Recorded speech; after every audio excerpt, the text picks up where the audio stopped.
So I'm Mike Mahoney and I'm a professional woodturner.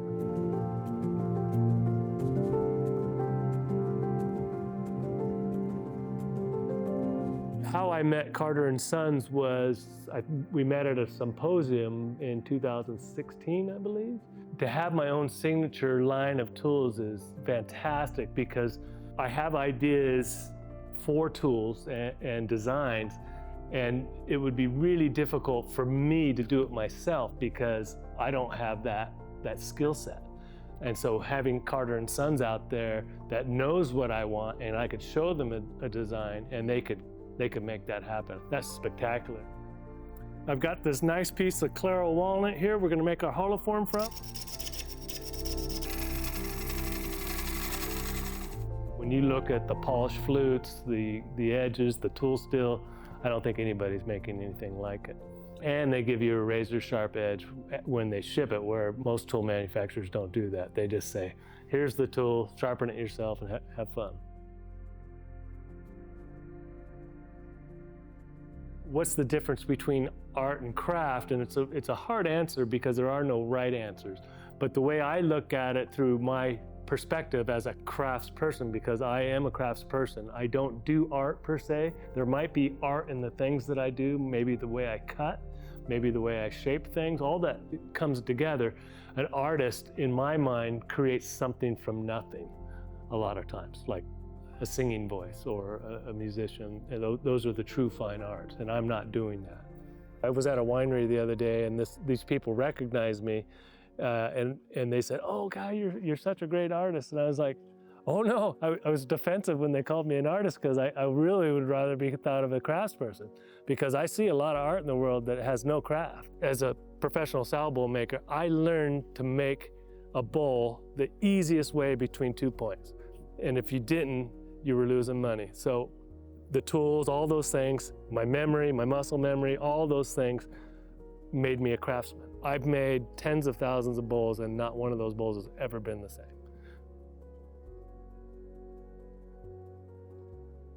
What got me into wood turning was my dad. He was definitely into wood turning and woodwork. It was very remedial, but when I went to college, I saw somebody making a bowl in a wood shop class, and that really turned me on, and I wanted to learn how to do that. So what I do, my niche in the business has always been, I find the raw material, I source the raw material, almost always in log form, find people who have lots of trees, I load them up, bring them to my shop, and then I render those trees into the product that I make. And that could be bowls, plates, platters, holoforms, burial urns, all those things. And that's been what I do.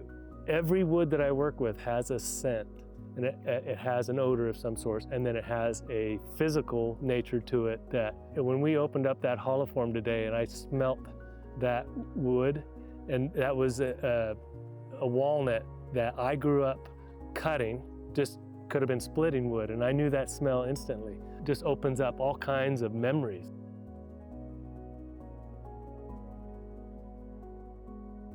So if you look down the driveway here, you'll see a bunch of different walnuts, but on the left side there, of course, is olives. These are basically a science project where I've cross-pollinated 2 species of walnuts, and it made a seed, and then this seed, I planted 4 seeds there in the ground. All of them came up. I took 3 of them away, and then this guy's only about 1.5 years, and it's gonna provide shade in my lifetime. Come on, good boy, Jasperu. Yeah, he's only about 1.5 years. No, might be 2 years now, but very well-mannered and only barks at the bad people.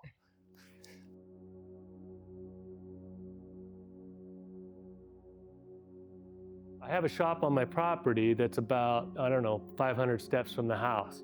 And that makes for a perfect location, and I can see the house from where I work, and if my wife needs me during the day, she can come down and get me, and it's just a great place. So what we do here, besides woodwork, is we grow our own food, we freeze it, dry it, can it. Again, another hedge against bad times. We don't know it, we've never seen it before, but it's just good way to live, I think. Just hard work. You wake up early in the morning and, feed the dogs, feed the chickens, and go prune trees, mow grass. We have to mow grass because of fires here. We've got acres and acres, as you can see, to mow every year. So what we do here is we just enjoy a quiet life. Obviously, no neighbors. You know, I don't know if I'll ever move back to a city. I hope not, but it might happen. We want to stay here till we're 80, and I don't know if we can do that. So this is our house, this comedic rendering of our house from a favorite artist of ours.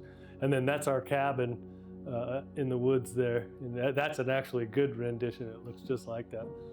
But my wife's cats, and there's a rattlesnake in there. And just represents just about everything that goes on here.